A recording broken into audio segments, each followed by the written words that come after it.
사실은 원자력은 드릴 말씀이 많습니다만은 미세먼지는 제가 뭐 제대로 된 전문가는 아니고요. 위험도를 결국 따지는 제가 전공이 원자력 안전이다 보니까 위험도를 늘상 비교하게 돼 있습니다. 그래서 비교를 하다 보니까 요즘 한창 관심이 있는 것이 미세먼지였기 때문에 과연 미세먼지 위험과 다른 사회적인 위험은 얼마나 차이가 나겠는가 이런 호기심에서 일단 출발이 됐었고요. 그래서 몇 마디 이렇게 말을 거들다 보니까 좀 이렇게까지 됐는데 오늘 말씀드릴 내용의 중심은 미세먼지의 위험도 그리고 원자력의 위험도 이 두 가지를 비교를 하고요. 앞으로 미세먼지에 대한 대책을 세울 때 혹시 참고할 만한 게 있다면 몇 가지 정도 말씀을 올리도록 하겠습니다. 미세먼지 문제를 처음 들여다볼 때 제일 관심이 있었던 부분이 이겁니다. 과연 위험도가 미세먼지 농도와는 어떤 관계가 있는가? 그리고 일정 수준 농도 이하에서는 관계가 없음이 나타나는가? 소위 말해서 역치죠. 제가 여기에 관심이 있었던 이유는 미세먼지를 그럼 줄이면 줄일수록 좋다. 이 이야기가 성립이 된다 그러면 더 줄이는 게 맞고요. 일정 수준 이하에서는 관계가 없다. 그러면은 어느 정도까지만 하면 되는 겁니다. 그 이하부터는 괜히 그냥 돈 낭비가 되고 사회적인 문제만 일으키는 것이 되기 때문에 그런 건데요. 이것이 피나스에 나온 논문, 최근 논문이었는데요. 한 5가지 정도 종류의 질환에 대해서 위해도를 비교를 해놓은 겁니다. 그래서 우리나라가 연평균 농도가 초미세먼지입니다. PM2.5 마이크로그램 퍼 큐빅미터로 해서 25 정도가 우리나라의 농도입니다. 중국이나 인도는 2위에 있고요. 그리고 일본은 한 12, 3 이렇게 해서 이 정도 가 있습니다. 봤을 때 대략적인 다 그냥 선형성들이 다 존재를 하고요. 뭐 폐암만 보더라도 한 25에서 예를 들어서 3이나 4 수준. 사실 여기가 1.0 기준이 되는 데는 여기가 한 3에서 4 정도 되는데요. 사실 지구상에서 3이나 4보다 더 내려갈 수는 없습니다. 초미세먼지가.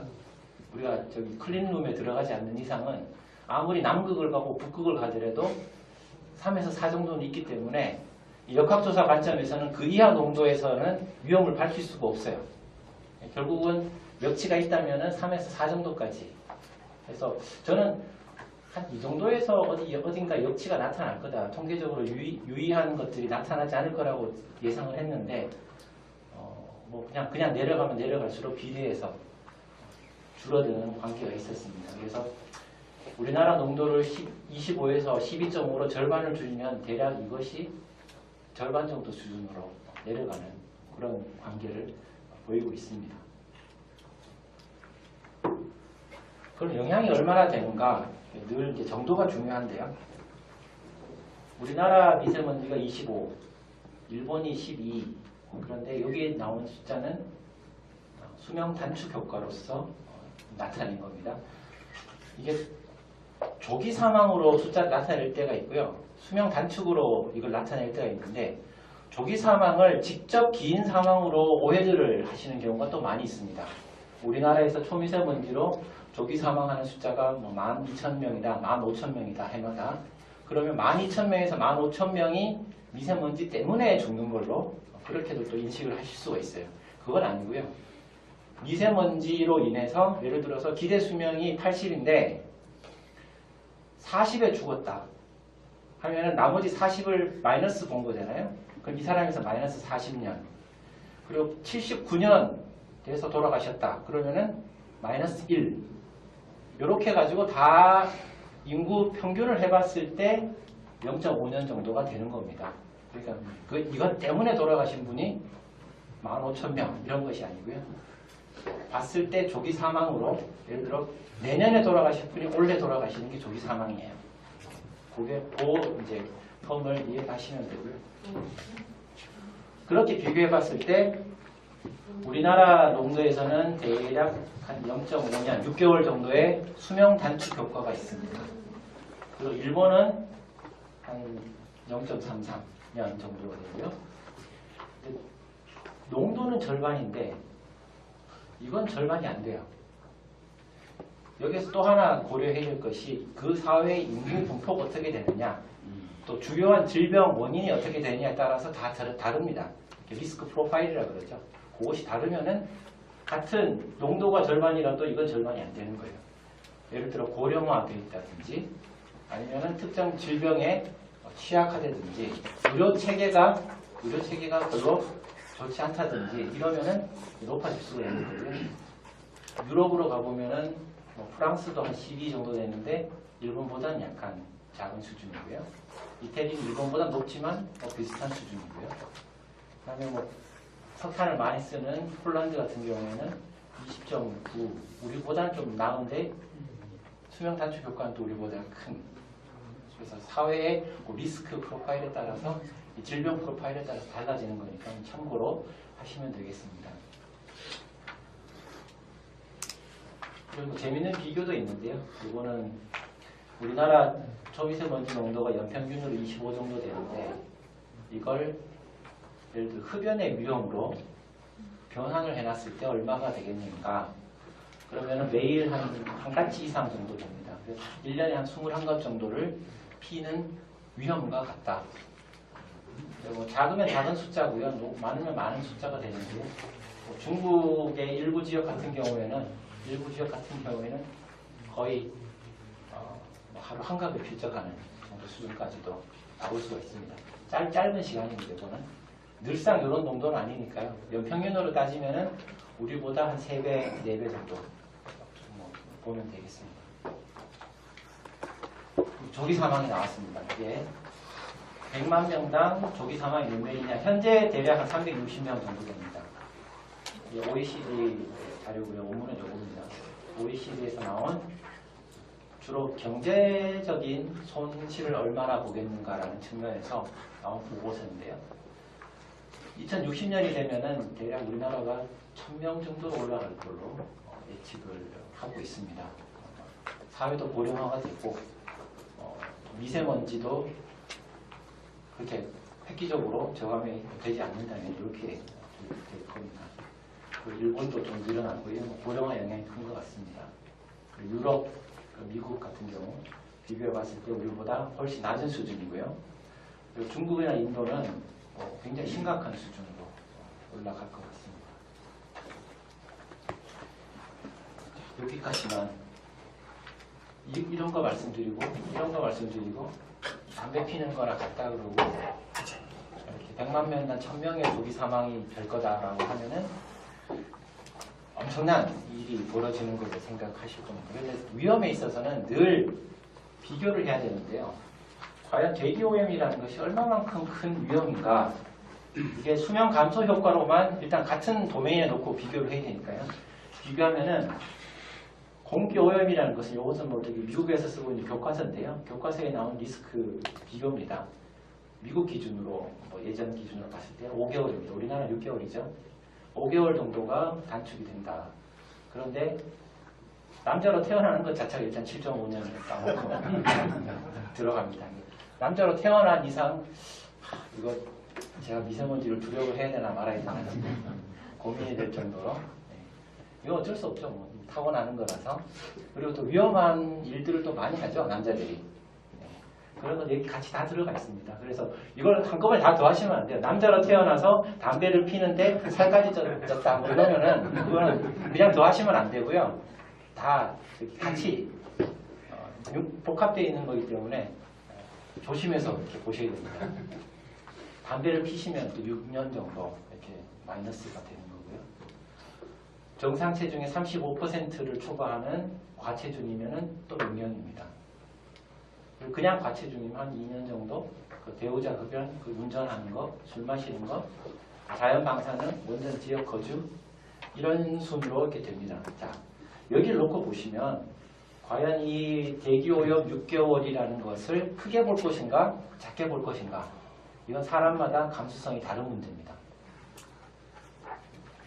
그리고 예를 들어 과체중이나 흡연 이런 것 같은 경우에는 어떻게 할 수 있습니까? 개인의 선택에 따라 달라질 수 있는 문제예요.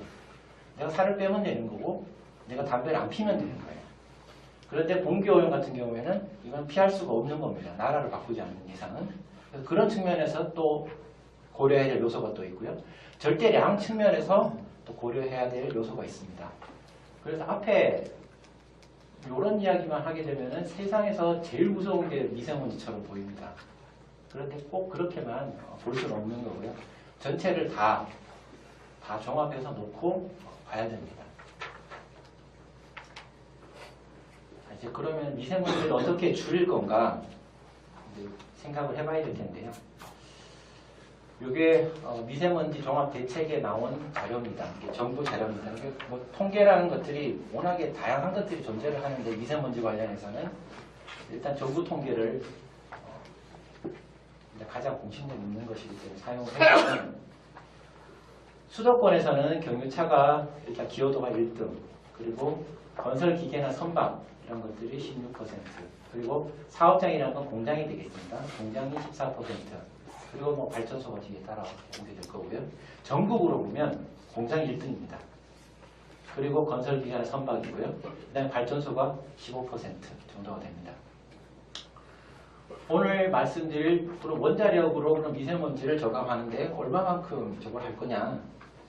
일단은 이 여기에 한정되는 거죠. 발전소에 15% 나오는 거. 일단 원자력 발전만 딱 생각한다면요. 그러니까 발전소에서 나오는 미세먼지를 다 없앤다고 하더라도 15%가 사라지는 겁니다. 자, 그럼 거기다가 국외 요인이 50%라 그러면은 전체로 보면은 또 15%의 절반이 되겠죠. 자, 그럼 7.5%가 되는 겁니다. 그럼 이거를 크다고 할 거냐, 작다고 할 거냐? 이것은 다른 것들과 쭉 같이 다 놓고 메뉴판을 다 본 다음에 결정할 문제가 되겠죠. 그래서 뭐 하나 가지고 이 문제를 다 해결하겠다. 자동차를 없애서 하겠다. 그건 뭐 수도권에서는 일단 효과를 볼 수가 있겠지만 전국적으로 봐서는 그렇게 효과를 볼 수가 없는 거고요. 그리고 수도권에서 나온 경유차 매연이 그리고 낙스가 수도권에만 영향을 주느냐, 국가 간의 영향까지 고려하는 바람에 전국적으로 영향을 주는 거죠. 전국적인 배출량으로 봤을 때 그러면 경유차에 지금 주어지고 있는 어떤 규제가 합당한 수준인가, 이것도 또 생각을 해볼 필요가 있겠습니다. 국외 영향이 관심들이 많으신데요. 일단 정부 자료에서 나온 것은 연평균으로 봤을 때 30에서 50%까지, 그리고 고농도로 올라갈 때는 60에서 80%가 국외 영향이다. 대부분이 중국이고요. 북한 영향이 조금 들어가 있습니다. 다른 자료를 봐도 크게 다르지가 않습니다. 이거는 아까 말씀드렸던 그 자료에 나와 있는 분석치고요. 동일 자료에 보시면은 전체적으로 봤을 때 직접 배출하고 간접 배출이 있습니다. 간접 배출이라는 건 2차 생성인데요. 황산화물, 질소산화물 이런 것들이 미세먼지로 전환되는 비율입니다. 비율에 따라서 정해지는데 간단히 말씀드려서 황산화물은 공기 중에서 황산이 되고요. 질소산화물은 질산이 됩니다. 수분을 만나면. 그럼 황산하고 질산이 있다가 암모니아를 만나면 황산암모늄, 질산암모늄 이렇게 됩니다. 결국 비료 원료예요. 그래서 떠다니는 아주 미세한 입자의 비료가 된다라고 보시면 됩니다. 이게 초미세먼지입니다. 2차 생성. 그러면은 이 간접 배출이라는 것이 전체의 4분의 3 정도입니다. 4분의 1이 직접 나가는 거고요. 4분의 3이 간접으로 나가는 거다. 그래서 여기 아까 보셨던 그 통계에 나와 있는 자료의 전체 양이 되겠는데 합계가 전국적으로는 32만 4천 톤. 이것이 전체 양이고요. 직접 배출과 간접 배출이 쭉 있습니다. 낙스하고 삭스가 상당량을 차지합니다. 각각 한 3분의 1 정도씩을 차지하고 있죠.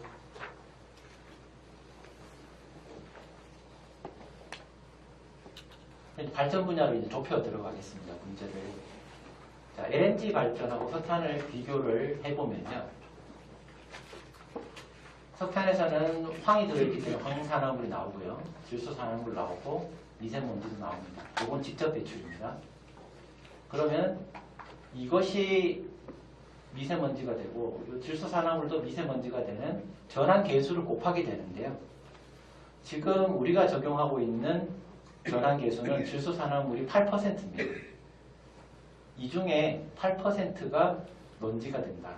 이 중에 LNG 발전은 낙스만 나오는데 낙스의 8%가 미세먼지가 된다. 그래서 초미세먼지로 이렇게 변환을 하게 됩니다. 근데 유럽연합 기준 같은 경우에 보면은 유럽연합은 NO2 기준입니다. NOx 기준이 아니고 NO2 기준이라서 직접 비교할 때 조금 조심은 해야 되는데요.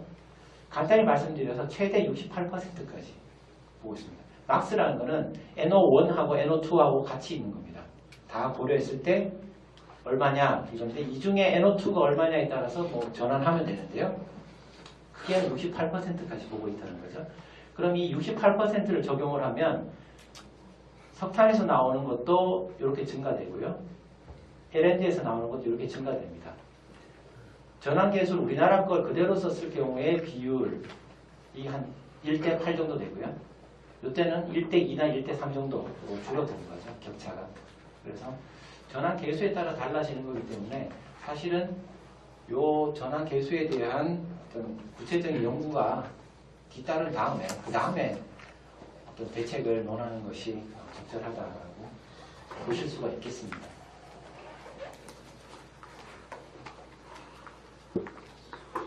그리고 여기에 LNG에서 낙스가 나오는데요. 한번 제가 가상을 해봤습니다. 발전소가 LNG 발전소 뿐이다. 100% LNG로만 전기를 만든다. 그리고 자동차라고는 전기 자동차 뿐이다. 그러면은 LNG에서 발생한 전기를 가지고 전기차를 굴리겠죠. 그럼 전기차가 다니는 동안에는 타이어에서 날아오는 먼지 말고는 직접 배출되는 건 없어요. 그러면 이게 얼마만큼의 낙스를 배출을 할 것인가? LNG 발전할 때 낙스가 나오니까요. 그 전기차가 얼마냐? 얘를 한 0.04g per 킬로미터 정도 돼요. 0.04. 테슬라 전기차 기준으로요. 한 0.04 정도 되는데 우리나라 지금 도로를 다니고 있는 휘발유차에서 나오는 낙스가 0.02입니다. 그럼 이 전기차로 전환하는 것이 더 효과적이냐? 맞고 또 틀린 이야기인데요. 경유차는 0.56이 나와요. 평균이. 최신 경유차는 훨씬 적게 나오지만은 다 섞여 있기 때문에 도로에 다니는 경유차 평균이 0.56입니다. 휘발유차는 0.02이고요. 전기차는 LNG로만 간다 그러면 0.04가 됩니다. 그러면은 뭘 줄이고 뭘 장려를 해야 되느냐? 무조건 전기차만 또 정리를 하면은 이거는 또 돈만 버리는 일일 수가 있어요. 석탄 발전으로 가는 전기차다 그러면은 훨씬 더 많이 나올 거고요. LNG로 가는 자동차라도 전기차라도 휘발유차하고 비슷한 수준이다라는 겁니다. 현재 휘발유차. 그렇게 미세먼지 측면에서 그러면 경유차, 휘발유차, 전기차 이런 것들 다 놓고 앞으로 뭘 장려를 해야 될 것인가, 가장 비용 효과적인 방법이 무엇인가 고민을 해봐야 되는 거죠. CO2 문제를 좀 말씀을 드리려고 하는데요. 초미세먼지의 국가 간 이동에 관심이 크지 않습니까? 우리나라 입장에서는 어떻게 보면 피해자고 아주 미미한 가해자인데요. 일본에 대해서는. 그 이상의 관심을 기울여야 될 것이 훨씬 같습니다. 이건 한 국가에서 배출된다 그래서 그 주변의 문제만이 아니고 이제 전 세계적인 문제가 되는 거고요. 그리고 이 CO2 문제를 가지고 나가야지만 중국하고 문제를 해결하는 데도 도움이 될 수가 있습니다. 우리가 초미세먼지만 가지고 중국하고 1대1로 붙어가지고 싸우려고 그러면은 밀립니다. 중국은 응하지 않으면 그만이에요. 어떻게 보면 저기 침대 축구입니다. 중국이 나올 리가 없어요. 왜? 나가서 이야기하면 할수록 자기네는 손해니까 되도록이면 이야기를 안 하려고 그러고 그 문제는 좀 시간 두고 지켜봅시다. 지금 얼마가 넘어가는지 정확치 않으니까 이렇게 됩니다. 그런데 결국은 CO2 배출하는 것하고요, 초미세먼지 배출하는 것하고 다 거기서 거기입니다. CO2 줄이면은 부작용으로 초미세먼지 줄어요. 그러면 중국은 현재 파리 협정이나 이런 데 다 들어가 있어요.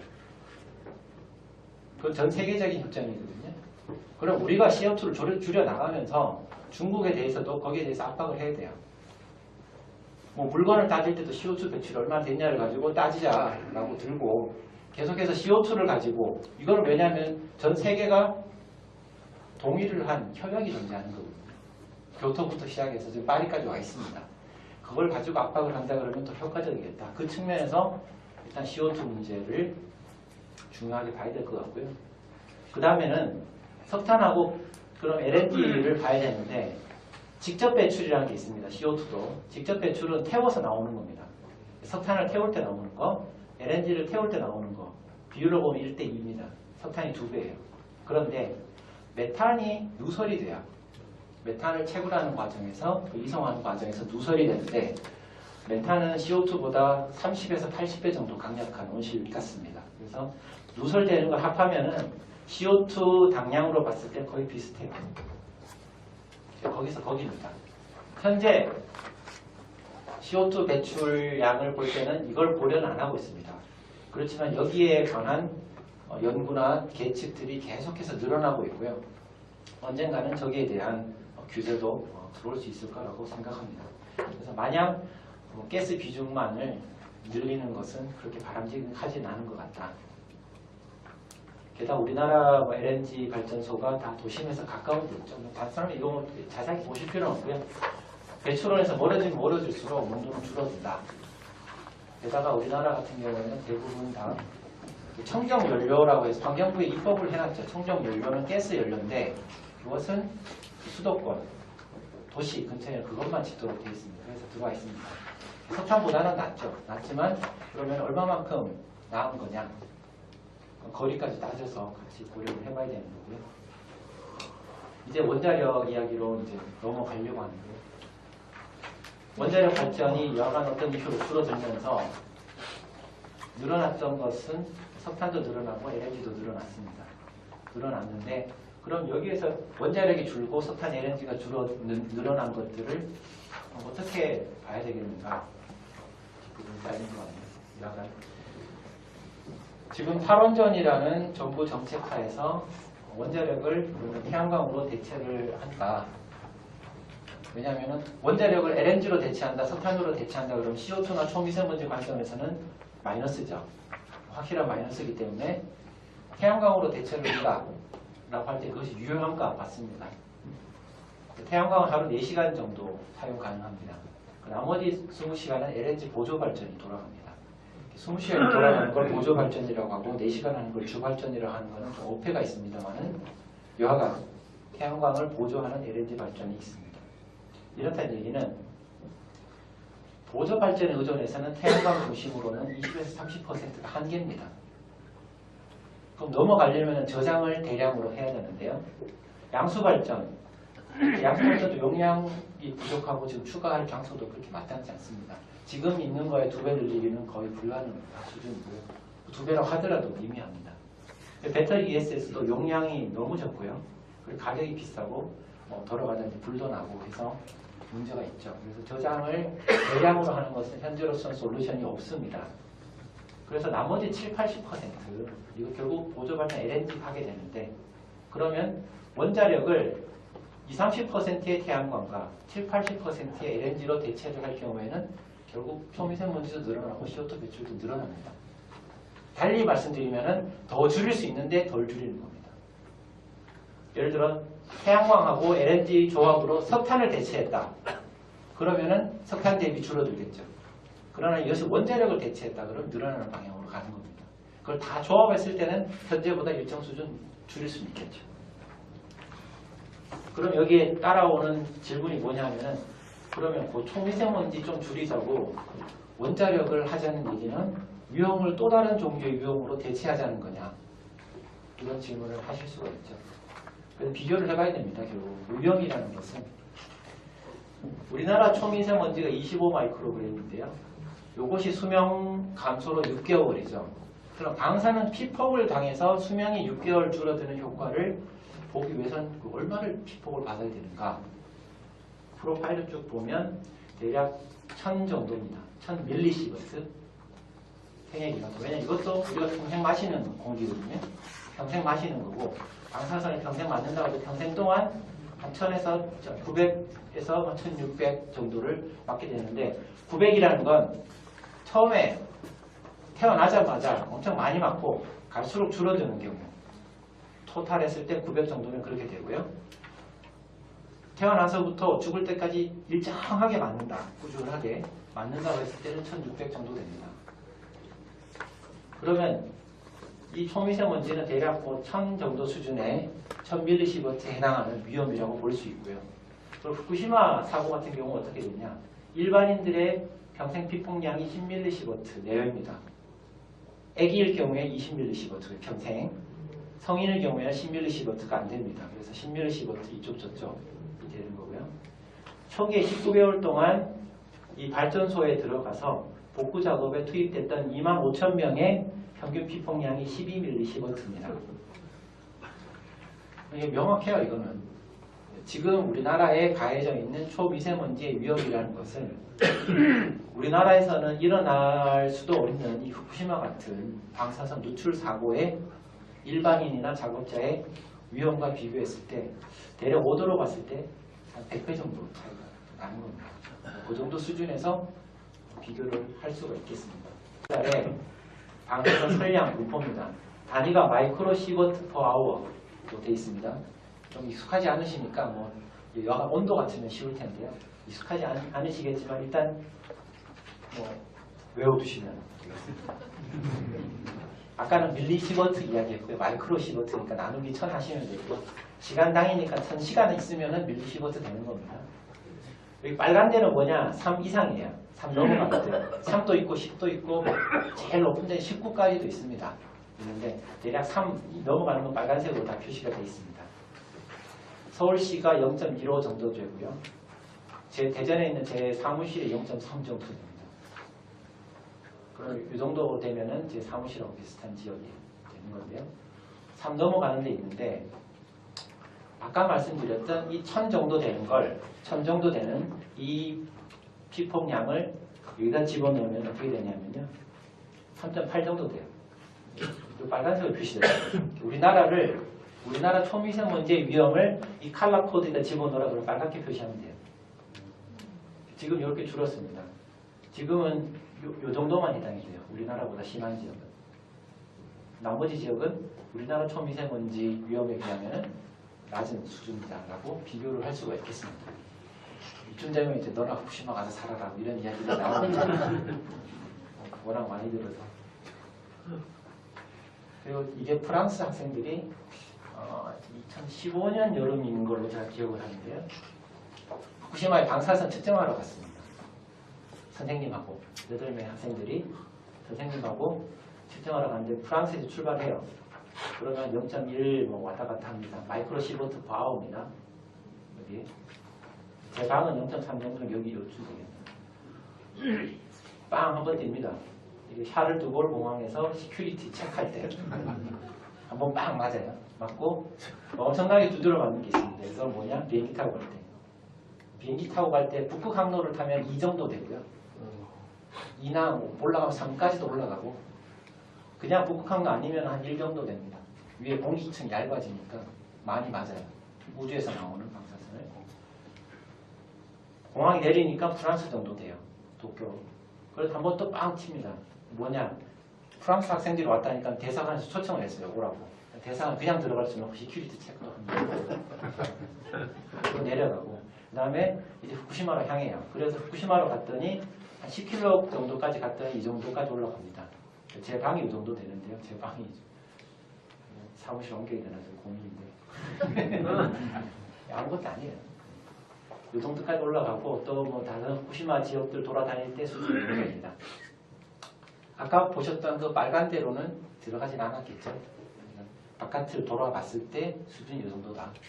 최근적으로 발전소 안에 들어가더라도 1년 쭉 안에 일을 하더라도 수밀리시버트가 안 돼요. 지금도 수밀리시버트가 안 되는 수준으로 내려가 있습니다. 혹시 이게 재생해. 이거 보십시오. 이것도 마이크로 시버트 파워입니다. 브라질의 해변이에요. 얼마가 올라가는지. 아까 빨간색이 3부터가 빨간색이었어요. 34.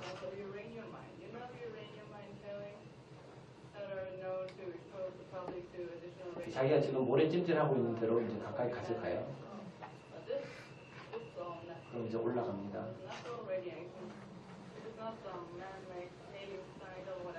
45. 50 넘어갔네요. 50. 이게 브라질에 있는 과라파리라는 해변이에요. 휴양지입니다. 휴양지고 보시면 사람들 해수욕하고 있고 그 앞에는 아파트도 있고 콘도도 있고 있습니다. 네, 이렇게 돼 있어요. 옆 사람한테 기분 어떠냐고 이렇게 물어보는데 뭔 말인지 잘 못 알아듣는 것 같아요.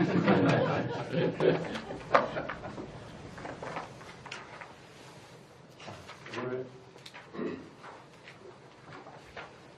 여기가 빨간색이 3으로 표시된대요. 브라질 해변은 아까 얼마가 나왔습니까? 수십여. 저기 사는 사람들이 연간 수십 밀리시버트를 피폭하는 사람들도 수두룩합니다. 자, 그러면은 당장 질문이 생기죠. 저 사람들 멀쩡하냐? 검사를 해보면 나옵니다. 얼마 정도 피폭이 되는지가. 염색체에 이상이 생겨요. 염색체에 흔적이 남습니다. 방사선 피폭을 받으면. 그런데 그게 곧 이상을 이야기하진 않고요. 저쪽에 사람들이 역학조사를 하면은 다른 지역하고의 차이점이 나오질 않습니다. 차이가 없어요. 어느 정도냐? 빨간색이 10배 정도 되는데 들어가서 해수욕도 하고 집에 들어가면은 훨씬 떨어지겠죠. 또 멀리 떨어져 있고 건물이 또 막아주고 뭐 이러니까 여가 그 안에서 살아가면은 상당한 양의 피폭을 받습니다. 그렇지만 건강 영향으로 나타나진 않아요. 그리고 염색체 이상이라는 것은 누구든 다 생길 수가 있는 건데요. 예를 들어서 예전에 후쿠시마 사고 났을 때 KBS PD 중에 한 분이 검사를 했더니 피폭량이 상당히 나온 거예요. 수십 밀리시버트가 나오니까 이상하다. 이거는 후쿠시마를 취재를 갔는데 취재 경로상 피폭을 당할 수가 없거든요. 이상하다라고 염색체를 검사해 보니까 나와요. 그럼 도대체 어떻게 된 거냐? 하여튼 그분이 일본을 가시기 전에 치료차 병원에서 CT를 여러 번 찍으셨어요. CT 찍은 것들 때문에 다 그 흔적이 다 남은 거예요. 그래서 얼마 정도 나왔다라는 거죠. 그러니까 그 정도의 선량에선 흔적들이 다 나옵니다. 나오지만 그것이 바로 이상이 되는 암을 유발하지는 않고요. 자연계에서도 충분히 다 일어날 수 있는 일이고 로드 플레이를 해보시면은 이거는 체르노빌입니다. 체르노빌에서 가장 가까운 도시입니다. 0.15니까 뭐 크게 다르지 않아요. 0.12 제 방보다는 납니다.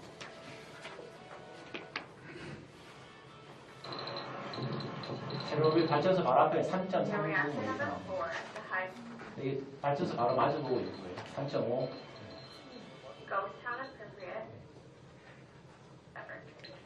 요 정도고요. 어디 핫스팟에 가면은 뭐 10을 넘어가기도 하고 하겠죠. 하지만 저 정도 그렇게 유쾌한 사진은 아니지만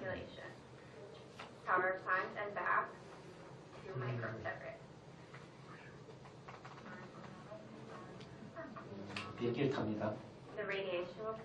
그럼 0.1 정도 돼요. 1.0 정도 돼요. 그러다 비행기가 북극 항로 쪽 가면 2가 돼요. Flying over Europe at the altitude of 33,000 feet, the radiation level is 2 microsieverts per 이 hour. 정도 되면은 아까 후쿠시마 거기에서 붉은색보다 조금 얕은 정도의 붉은색 정도 표시가 되는 겁니다. 그래서 결국 위험도를 결국 비교를 해봐야 되는데 앞에서 말씀드린 거는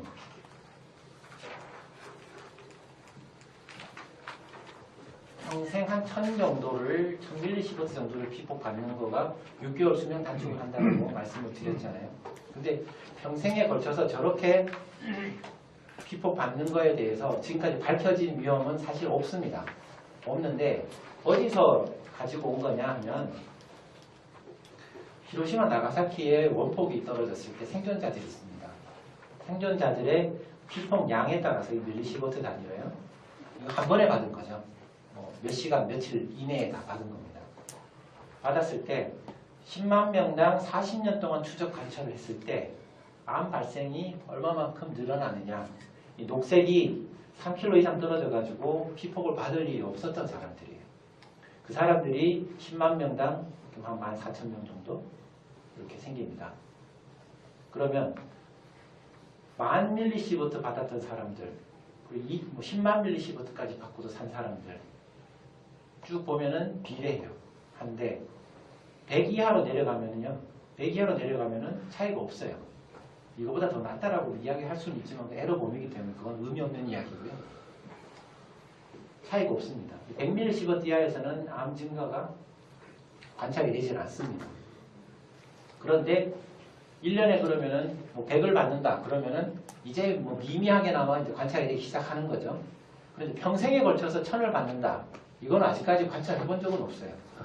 그러니까 평생에 걸쳐서 1000을 받는 것하고 한 번에 1000 받는 것하고 분명히 다르지만 그냥 같다라고 놓고 이 선을 이렇게 그어버린 거죠. 그어서 계산했을 때 6개월 단축인 겁니다. 사실은 그 방사능 위험이라는 것은 제가 여기서 보여드렸던 이 숫자가 어떻게 보면 굉장히 과소평가되어 있을 수 있다. 사실은 2000이나 3000이 될 수도 있고 얼마가 될지는 알 수는 없어요. 그렇지만 가장 보수적으로 봤을 때 이 정도 수준이라는 겁니다. 행설수설 말이 좀 많았는데요. 소미세먼지 연간 조기 사망이 12,000명인데 사실 제가 처음에 이 숫자를 접했을 때는 그렇게 대단한 숫자는 아니다 라고 생각을 했는데 그렇지만 무시할 만한 크기는 또 아니었습니다. 왜? 흡연이나 이런 비만에 비해서는 10분의 1 수준이에요. 그렇지만 원전 사고 방사능 후쿠시마 같은 걸로 비교해 봤을 때는 100배 수준입니다. 냉정하게 봤을 때 그렇다는 겁니다. 그러면 과연 원자력이 미세먼지 저감에 아까 말씀드렸죠. 발전 부분은 15%밖에 안 된다고요. 그리고 국외 영향을 따지면 7.5%로 줄어들 수도 있다고요. 그럼 발전 분야에서 원자력이 초미세먼지 줄이는데 기여를 한다고 해서 얼마만큼 할 수 있을까? 어떻게 보면 미미하다고 볼 수도 있겠지만 우리나라 25 마이크로그램에 100분의 1, 0.2 마이크로그램 정도 줄이는 데만 기여를 해도 방사능으로 따지면 후쿠시마 사고가 있고 없고 차이예요. 후쿠시마에 사는 사람들에게. 그렇다면은 아주 미미하게라도 줄일 수 있다 그러면은 그거는 큰 위험 감소가 될 수 있겠다. 왜냐하면 지금 인식상에서는 여러분 후쿠시마 사고 위험 그러면 굉장히 크게 느끼시잖아요. 굉장히 미미한 거거든요. 이 정도 수준인 겁니다. 요걸 줄이느냐 마느냐 하는 정도의 수준인 겁니다. 그리고 지금 정부의 대책 중에는 섣부른 대책들이 많은 것 같아요. 보면은 배출량, 간접 배출량, 거리에 따른 농도, 종류, 크기, PM2.5가 다 같은 또 PM2.5가 아니거든요. 독성들이 또 다 달라요. 이걸 다 고려를 해서 사실 몇 년 정도 더 연구를 하고 그리고 대책을 내놔도 늦질 않을 텐데요. 막 서둘러서 한다고 해서 돈만 버리고 효과는 없고 굉장히 갈등만 만들고 그런 건 아닌가 생각이 많이 듭니다. 자, 그럼 앞으로 원자력이 어떤 일을 할 수 있을까? 발전만 줄여서는 효과가 10% 이쪽 저쪽으로 볼 수 있습니다. 그렇지만 앞으로 모든 것들이 전기를 많이 쓰는 방향으로 가게 될 겁니다. 차도 전기차로 바뀔 거고요. 가정에서도 전기 쓰는 게 많이 늘어날 거고요. 공장에서도 전기를 많이 쓰게 될 겁니다. 그럴 경우에는 결국은 전기를 만드는 대로 깔때기처럼 문제가 모입니다. 왜? 일단 오일 쓰는 거 줄여들 거고요. 석탄 쓰는 거 줄어들 텐데 앞으로는 계속해서 전기를 더 많이 쓰게 될 겁니다. 공장이건 뭐건 간에. 그래서 전력 생산을 무탄소화하는 게 중요합니다. 그래서 CO2도 마찬가지입니다. 그것도 줄일 수 있으니까요. 석탄이나 가스를 압축을 하고 최종 소비에서 전기 사용을 확대를 한다. 그러면 제1 배출 원인이 공장이었고요. 그 다음에 건설 기계나 선박이었습니다. 그리고 나서 발전소, 그 다음에 차량 이런 식으로 내려갑니다. 이것들을 골고루 줄일 수 있는 것이 결국은 전력 생산부터 시작이 되기 때문에 직접적인 감축은 7%에서 15% 정도 사이겠지만 앞으로의 파급 효과를 생각하면 그보다 클 거다. 그래서 원자력이 분명히 저기에서는 기여할 바가 있겠다라는 소견입니다. 이걸 마지막으로 발전을 마치겠습니다. 토론을 바로 시작하겠습니다. 네. 정영훈 교수님 진짜 발표를 잘하시대요. 아주 귀에 쏙쏙 들어오게 이렇게 관심을 끌만한 대목 중심으로 이렇게 너무 발표를 잘 해주셨고요. 요즘 원자력 학과 교수님들 아마 한 몇 년만 지나면 굉장한 경쟁력을 가진 분들로 탄생을 할 것 같아요. 이렇게 전혀 생각지도 않은 이런 도전을 맞이해서 관심을 갖는 분야도 계속 늘어나고 있고 아마 2, 3년 후에 이 원자력 교수님들이 상당한 교수님들 가운데 상당한 스타들이 탄생하지 않을까 그런 생각도 좀 갖게 됐습니다. 너무 발표 잘 들었고요. 오늘 지정토론 관련해서 세 분을 모셨습니다. 제가 그냥 한 분 한 분 이렇게 간단하게 소개를 해드리겠습니다. 김영성 한국외국어대학교 환경학과 교수님 모셨습니다. 박수로 맞이해주십시오. 그리고 이분은 이코노미스트인데 원자력 환경 이런 쪽에 굉장히 요즘 많은 관심을 갖고 열심히 활동하고 계십니다. 우리 옹기훈 숭실대학교 경제학과 교수님 모셨습니다. 그리고 늘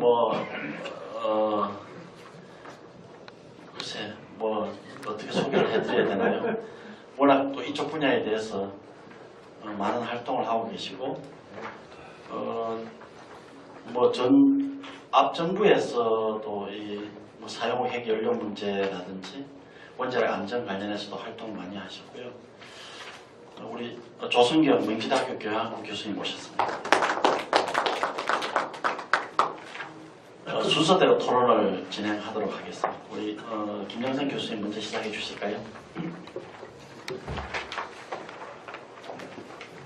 글쎄 갑자기 어떤 말씀들을 할지 잘하게 모르겠는데요. 강의를 갖다 굉장히 잘 들었습니다. 저는 사실은 이만큼 정량적인 얘기들이 안 나오려고 생각을 했는데 갑자기 이런 얘기를 듣다 보니까 그래서 가능하면 일단 지금 제가 어떻게 정리돼서 말씀드리기가 좀 어려워가지고요. 일단 발표에서 들은 것들 중에서 몇 가지 일단 좀 말씀을 드리고 제 의견을 간단히 이렇게 좀 추가하는 방식으로 했으면 좋겠습니다. 아까 위에도 말씀을 하시고 그랬는데 일단 하여간 지금 미세먼지 같은 경우는 스레시로드는 없다고 생각을 해요. 그러니까 가능하면 농도가 낮으면 낮을수록 더 하여간 좋다는 식이에요. 그래서 아까 제일 낮은 걸 갖다가 연평균 한 3 내지 4 정도라 했는데 제가 좀 이름은 정확히 안 나는데 그때 캐나다의 동부 쪽에 갔을 때 그때 거기 연평균 농도가 한 3, 4 정도 된다고 그러더라고요. 근데 그럼에도 불구하고 미세먼지를 더 낮추기 위해서 좀 노력을 한다고 그러더라고요. 이제 그런 얘기를 들었는데 그리고 저는 사실은 이제 미세먼지 또는 이제 대기오염 문제를 갖다가 초기부터 계속 이렇게 접해왔거든요. 그런 입장에서 봤을 때는 근래의 어떤 우리나라의 분위기 같은 게 굉장히 좀 낯설어요, 사실은요. 과연 이렇게 미세먼지 문제에 이렇게 주목하는 게 합당한지, 이게 과연 과학인지 아니면 어떤 사회적인 분위기인지 그런 것들에 대해서 제가 좀 확신하기가 어렵거든요. 그러니까 왜 일단 그런 말씀드리냐면은 일단 제 어떤 개인적 경험을 잠깐 말씀드리면 저는 서울에서 나와가지고 계속 자라고 그 다음에 이제 이렇게 됐는데 옛날에 제가 이제 고등학교, 대학교 다닐 때 그때가 1960년, 70년대인데 그때 같은 경우라면은 서울 시내 나갔다 오면은 반드시 씻어야 되죠. 왜냐하면 일단 코가 까맣고 그럴 때 코를 다 풀어야 되거든요. 그리고 그때 같은 경우는 어땠냐면은 우리가 옷 같은 걸 갖다가 한 2일, 3일 이상은 못 입어요. 왜냐하면 여기 이제 그때 칼라라고 했는데 칼라라든지 이런 데들이 까매지고 그러기 때문에 그때 그걸 갖다 갈아입어야 된다고요. 그래서 이제 그런 상태에서 제가 이제 1980년대 중반에 이제 미국 그때 포스닥을 한다고 해서 미국을 갔는데 그때 파사디나라고 LA 주변에 있는 그 도시였거든요. 근데 그때가 이제 80년대 중반에 어떤 시기냐면 지금 말한 에어로솔, 그러니까 미세먼지 온과 막 미국에서 시작됐을 때예요. 그러니까 처음에 이제 LA 리적 같은 경우 오존 문제가 먼저 비롯됐고 그 다음에 이제 그 에어로솔에서 PM 문제들이 막 영국으로 1980년 초부터 시작해가지고 시작됐을 때니까 아직 잘 모를 때였죠. 근데 그때 제가 있던 도시에서 그 뒤에 이제 산이 있어요. 윌슨산이라고 산이 있었는데 아침엔 괜찮은데 오후가 되면 산이 안 보여요. 그러니까 지금 생각할 때는 아마 PM 2.5로 오면 아마 한 100 정도 이상 되지 않을까 생각이 들어요. 근데 이제 그런 상태인데도 그때 누구도 사실 그게 이렇게 물론 오염이 심하다는 걸 알았지만 지금처럼 이제 그런 식의 분위기는 아니었거든요. 그때는 이제 오존은 일단 뭐 굉장히 많은 문제가 돼 있었고. 그래서 저도 이제 그때 미국을 갔는데 그 국내에 있다 생각을 하면 그러니까 옷을 갖다가 예를 들어서 뭐 사흘 날 또는 한 일주일이 지나면 갈아입어야 되는 갈아입을 수가 없더라고요. 왜냐면 이게 뭐 까매지지가 않으니까 기름은 끼는데 여기 섬에도 그렇고 칼라도 그래가지고 참 그때 이 옷을 갈아입어야 되나 말아야 되나 가지고 굉장히 고민이 많았던 그런 기억이 있다고요. 그래서 이제 그런 상태에 있다가 이제 우리나라에 이제 와가지고 우리나라에서 대기업에서 굉장히 그 중요한 정기가 있었죠. 1988년에 그때 서울올림픽이 있었는데 서울올림픽이 사실 대기업에서 굉장히 중요한 전환점이 됐어요. 그래서 그때 이제 청정연료 보급도 하고 그리고 LNG 도시가스 보급을 시작했거든요. 그래서 1980년 말 같은 경우라면 서울이 그때 이제 세계에서 가장 오염이 심한 도시 중 하나였어요. 그때는 지금 PM 2.5를 얘기하자면 그때 PM 2.5라 초먼지라고 그래가지고 TSP라고 얘기했거든요. 그거랑 SO도 굉장히 그때 그게 좀 심했다고요. 근데 서울올림픽 지나면서 일단 서울은 뭐냐면은 TSP하고 SO2 농도가 1990년 초에, 그러니까 1990년, 91, 92년도로 지나면서 확 떨어졌죠.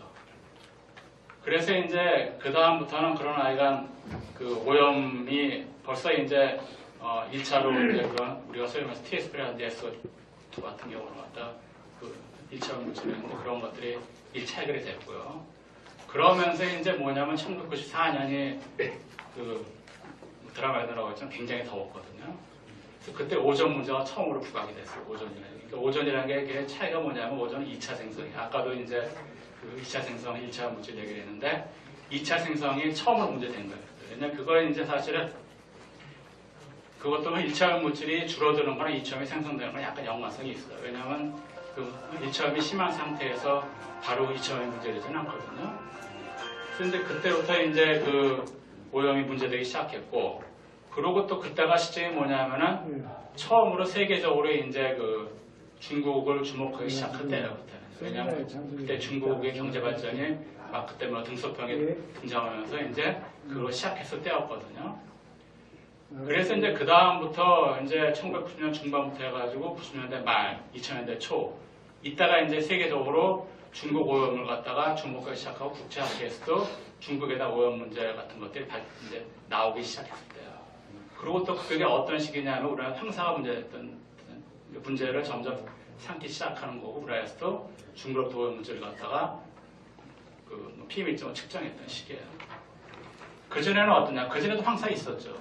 황사가 있었는데 우리나라 오염이 심했을 때 황사 같은 거 오더라도 그걸 갖다 우리가 뭐 오염이라 생각지 않았어요. 이게 차이가 뭐냐면은 지금 이제 사람들이 그때를 기억할 때 어떻게 기억하냐면 이제 굉장히 그때는 깨끗했다고 생각하고 깨끗해요. 왜냐하면 그때는 2차 오염이 아니거든요. 그러니까 1차 오염이기 때문에 먼지가 있다고 해도 하늘은 깨끗해요. 그렇지만 이쪽 주변에 그러니까 뭐 도심이라든지 또는 이제 그 오염이 배출되는 데 굉장히 그때 오염이 심했죠. 그래서 그런 상태에서 이제 1990년대 말부터 2000년대부터 해가지고 중국의 오염이 부각되기 시작하면서 그때는 점점 이제 황사를 비롯해서 중국으로부터 오염 물질이 넘어오는 거를 사실 우리는 그때 주목하지 않으면 세계적으로 주목을 했어요. 그래서 이제 그때 국제학회에서 점점 이제 중국의 오염 같은 것들이 발표되고 또 장거리 유동 같은 것들이 나오고 그 전에는 주로 이제 유럽이나 그런 데 발표했지만 그때는 중국 좀 동부아 주목하기 시작한 거죠. 그러고 이제 중국의 오염이 배출이 엄청나게 늘었죠. 왜냐하면 사실 그전 같은 경우라면 이렇게 뭐 짧은 시간에 거대 국가에서 오염이 이렇게 증가된 사례가 없었기 때문에 그 당시에 중국 오염 배출 같은 경우라면 그게 이제 사람들이 뭐 측정하고 이렇다고 하더라도 진짜로 이게 맞느냐 같은 것에서 굉장히 회의적인 그런 것들이 많았어요. 그런데 또 이제 그 당시 같은 경우라면 2000년대 같은 경우는 인공위성 측정 같은 걸 하기 시작하니까 이게 중국의 오염이 문제가 되는구나. 이렇게 진짜로 드러나는구나. 근데 우리가 1988년에 서울올림픽이 이제 어떤 기점이 된 거죠. 중국은 2008년대 베이징 올림픽 기점이 돼요. 그래서 1차 특히 SO2라든지 화력 발전 이런 것들에 대해서는 줄기 시작해봤을 때는요. 그래서 SO2 같은 경우가 아까 싹스 SO2가 줄기 시작하고 그러고 이제 질소산화물은 좀 늦어가지고 2013년, 14년부터 그때가 피크가 된 다음에 줄기 시작하는 거예요. 근데 2013년, 14년이 이게 중요한 게 뭐였냐면 그때 미국 대사관에서 베이징에서 측정해가지고 세계적으로 큰 센세이션을 일으킨 거거든요. 거의 그때 PM2.5가 시간당 1000 가까이 올라가가지고 사실은 그전에는 그런 농도를 본 적이 없는데 그게 이제 그런 게 되면서 중국의 오염이 굉장히 심하구나. 그래가지고 세계적으로도 이제 PM2.5에 대해서 다시 주목하게 된 그러니까 이 중국의 오염이라는 게 어떤 것이냐 해가지고 지금까지 보즈먼탈 오염에 대해서 굉장히 주목한 계기가 돼가지고 이제 오염이 만연 데이터들이 나오죠.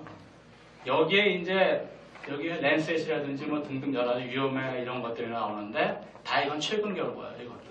그러니까 우리가 볼 때는 어떠냐면 중국의 오염이란 건 뭐냐면은 제가 말을 좀 길게 것 같아요. 네, 그러면 잠깐 이렇게 좀 짤막하게 하겠습니다. 저희가 볼 때는 어떠냐면 중국의 오염은 그러니까 2013, 14년에 피크였어요. 그때. 그 다음부터는 지금은 이제 줄고 있거든요. 그러니까 줄고 있고 그래서 이제 제가 작년엔 사정이 학회를 못 가고 이제 그 굉장히 큰 학회라고 미국의 AG라는 학회가 있는데 아메리칸 지오피지컬 유니언이라는 학회가 있는데 재작년에 인도 같은 거 발표되고 그래요. 그러니까 그다음 제가 느끼는 느낌은 어떠냐면은 이게 그때 1990년 말에 그때 이제 중국의 오염이 발표되는 그러한 느낌을 갖다가 지금은 이제 인도로 이렇게 어느 정도 이렇게 넘어가는 시점이 아닌가.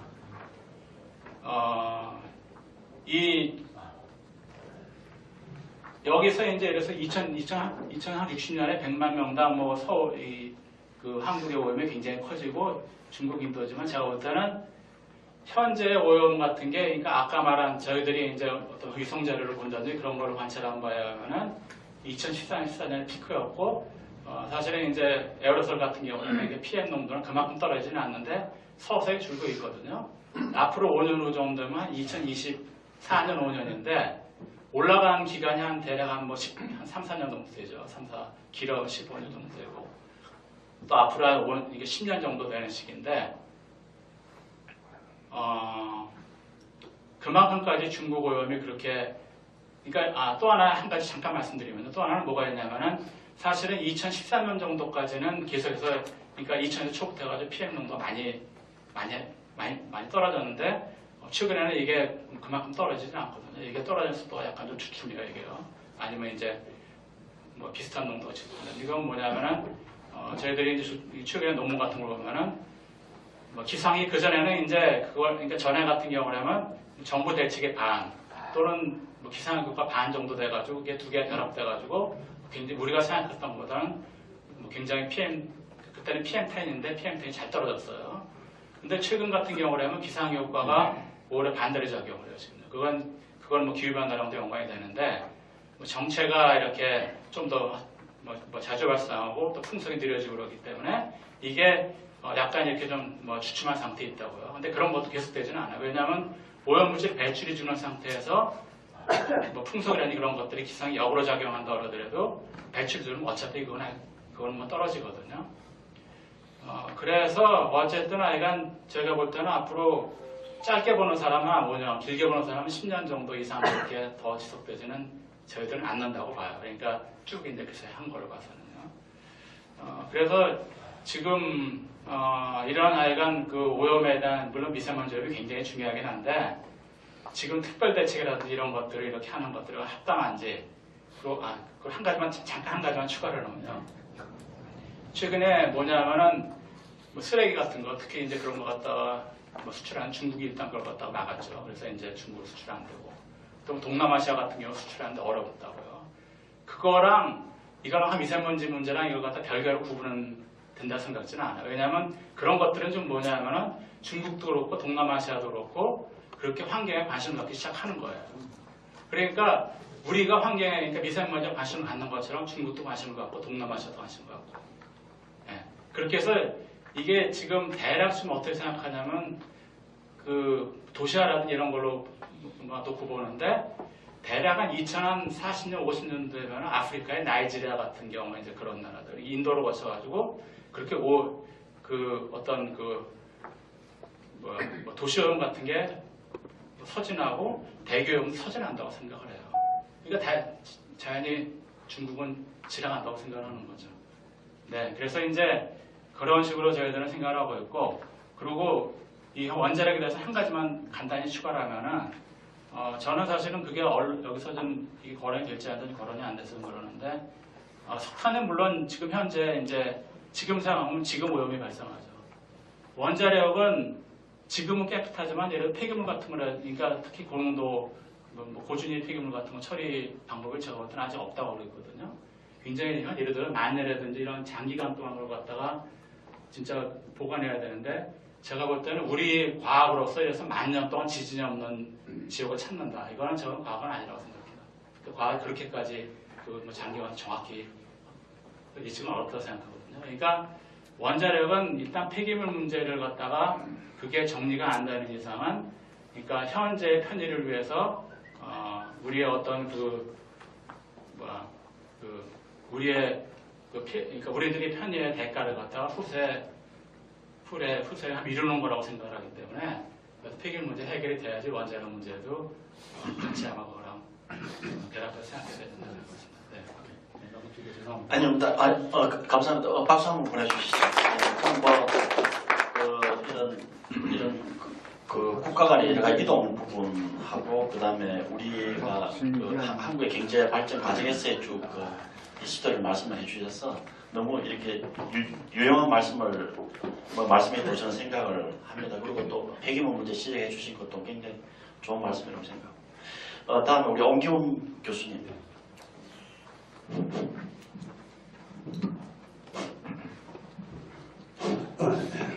네, 아까 정영훈 교수님 발표 아주 재밌게 잘 들었고요. 사실 요즘에 이 소위 환경론자들이 이제 여러 가지 활동을 잘 하고 계시는데 요즘 이상하게 미세먼지 문제에 대해서는 굉장히 좀 온건하게 생각하고 있는 것 같습니다.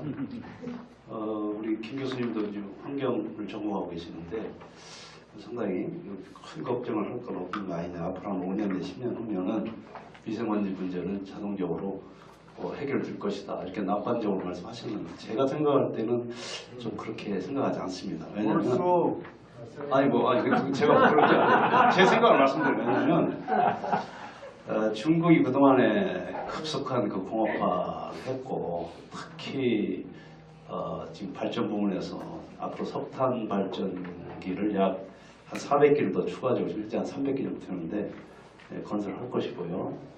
물론 원자력도 한 100기 정도 추가적으로 더 건설할 그런 계획을 좀 세우고 있습니다.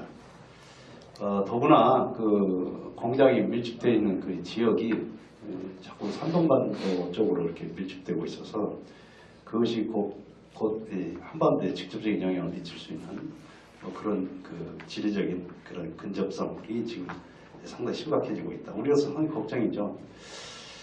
그렇기 때문에 이 미세먼지 문제에 대해서도 이 환경 운동하는 분들이 좀 목소리를 좀 내주면 좋지 않겠느냐. 왜 경제학을 전공하는 사람들이 이렇게 목소리를 내야 되는지 참 저도 물론 목소리를 내고 있지만 참 걱정스럽다라는 점 말씀을 드리고요.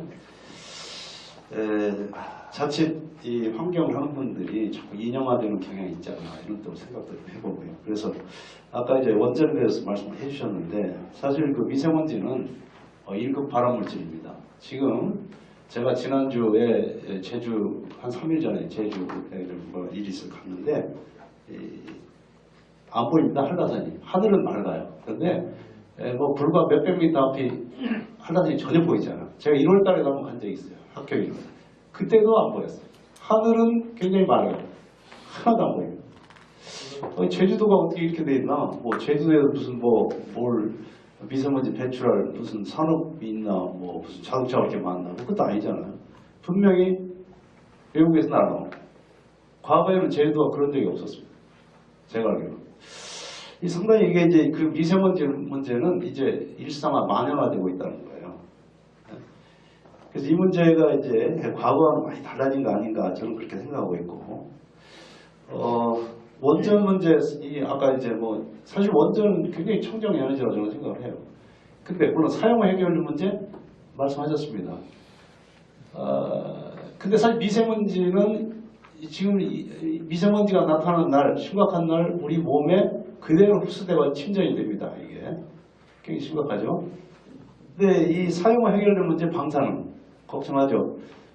사실 사용 해결 문제를 해결하기 정부가 빨리 나서야 돼요. 지금 중간 저장, 자 임시 저장하고 있죠. 근데 그게 포화 상태에 이르고 있는데도 정부가 지금 아무 조치를 취해주고 있지 않습니다. 그래서 나중에 포화 상태가 되면 더 이상 원자력 발전 못하겠다라고 그렇게 얘기를 할지 모르겠어요. 그러니까 빨리 지금 뭐 조치를 말을 해줘야 되는데 그냥 시간을 끌고 있어요. 그러면서 방사능 걱정을 합니다. 정부가 해야 될 일을 빨리 해주는 게 중요하다고 보고요. 사용 해결 문제, 우리나라에서 발생한 원전 사고, 소위 사고라는 건 없었죠. 우리가 IAEA에서 이 규정한 7단계, 0에서 7단계의 그 어떤 이 사건의 척도가 있는데 우리나라에서 발생하면서 전부 0 아니면 1, 2 이하입니다.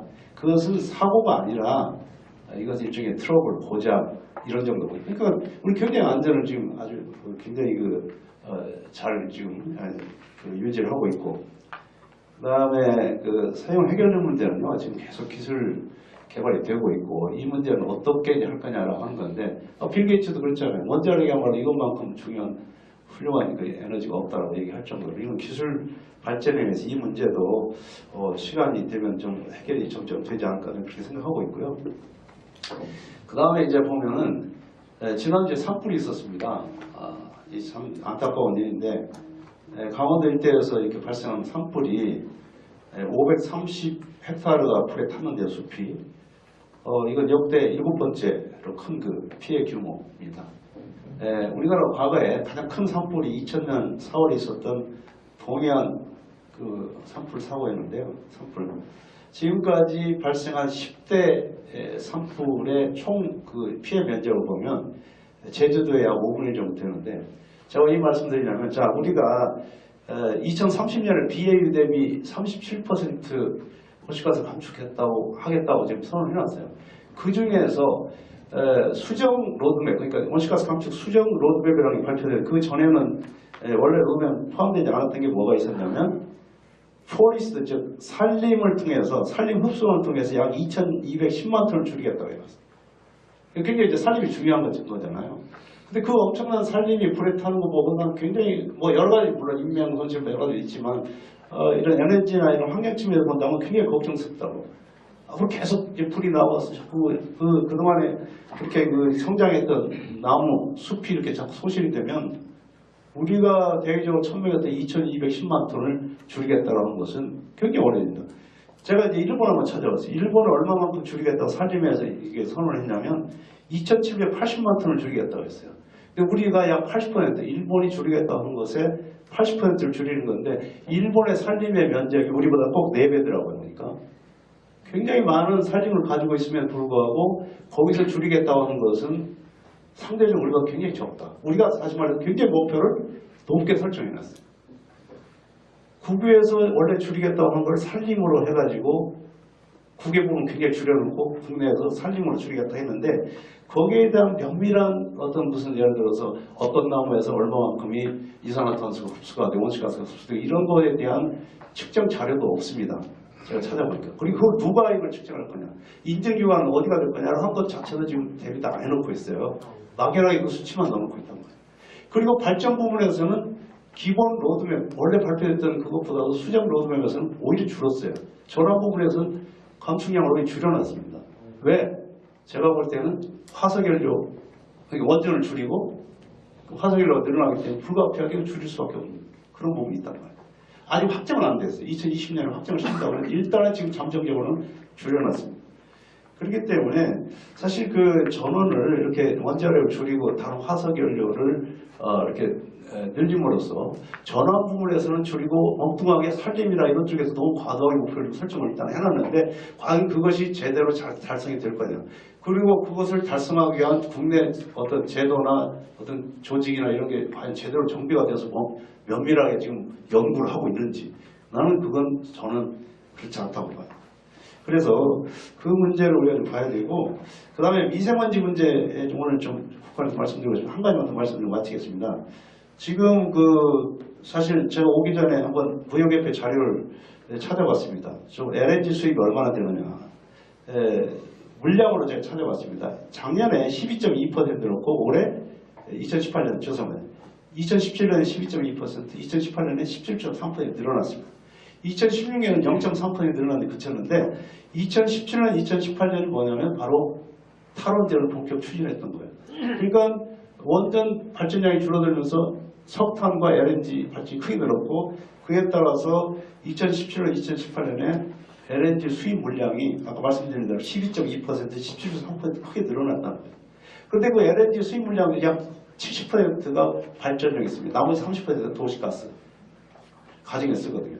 대부분이 지금 발전부로 이렇게 쓰이고 있다는 거죠. 그런데 이 천연가스의 그 미세먼지 그 배출 정도를 보면 이것은 이제 국제에너지기구가 발표한 걸 보면은 이 천연가스는 킬로와트아워당 그러니까 미세먼지가요 지금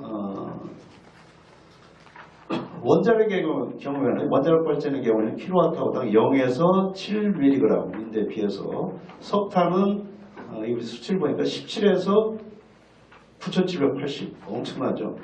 그 다음에 가스복합 발전의 경우에는 18에서 133mg 이렇게 나와 있습니다. 그러니까 그 미세먼지가 이 석탄은 물론 가장 높고 그 다음에 LNG 이렇게 우리가 수입이 이렇게 늘어나서 그걸 발전을 하고 있는데 그 부분에서도 원자력과는 비교할 수 없을 정도의 엄청난 미세먼지가 지금 배출되고 있다라고 하는 거죠. 사실 우리는 미세먼지를 줄이기 위해서는 지푸라기라도 잡는 심정으로 사실 대응을 해야 됩니다. 조금이라도 줄이기 위해서는. 이렇게 한가하게 또는 뭐 언제 좀 줄어들겠다 이렇게 해서는 안 된다고 봐요. 그때 줄어들 망정 지금은 굉장히 우리가 적극적으로 대응하지 않으면 우리 후손, 당장 우리들도 그러고 상당히 우리가 건강이라든지 여러 측면에서 사실은 미세먼지는요 건강뿐만 아니라 이게 여러 가지 산업에도 영향을 미치고 기분을 우선 우울하게 만들어요. 사람들을 우울하게 만들기 때문에 도대체 이게 맛이 안 나요. 그게 더 중요한 거 아니겠습니까? 예. 그래서 우리가 적극적으로 대응해야 된다 이렇게 생각합니다. 네, 감사합니다. 자, 우리 마지막 토론자 조성현 교수님 부탁드립니다. 과학적으로 하라고 그러시니까 굉장히 더 긴장되는데요. 올 1월에 환경부에서 미세먼지 팩트체크라는 굉장히 두꺼운 책을 하나 발표를 했습니다. 거기에 이렇게 나와 있습니다. 미세먼지는 코나 기관지에 걸러지지 않고 몸속에 스며들 가능성이 높다. 환경부 자료입니다. 몸에 들어와 폐까지 침투한 미세먼지는 천식과 폐질환의 원인이 되고 이를 제거하기 위한 면역세포의 작용으로 염증을 일으키기도 한다. 초미세먼지의 경우는 혈관으로 침투해 다른 인체기관으로 이동할 가능성도 높아 일반적으로 미세먼지보다 건강에 해로운 것으로 알려져 있다. 그리고 이렇게 덧붙였습니다. 미세먼지는 WHO에서 1군 발암물질로 분류되어 있다. 환경부가 이렇게 명시를 했습니다. 그리고 이렇게 얘기를 했습니다. 정부는 미세먼지 농도가 국민 건강에 유해한 수준일 때 주의보와 경보를 발령한다. 발령하지 않습니까 요새? 그러면서 국민들 7가지 대응 요령을 발표를 했습니다. 너무 많이 들으셨겠지만 한 번 더 웃으시라고 제가 말씀을 드리면 첫 번째 외출은 가급적 자제하기. 두 번째 외출 시 보건용 마스크 착용하기. 세 번째 외출 시 대기 오염이 심한 곳은 피하고 활동량 줄이기. 네 번째 외출 후 깨끗이 씻기. 다섯 번째 물과 비타민C가 풍부한 과일, 야채 섭취하기. 여섯 번째 환기, 실내 물청소 등 실내 공기 잘 관리하기. 일곱 번째 대기 오염 유발 행위 자제하기. 이게 7가지 대응 요령입니다.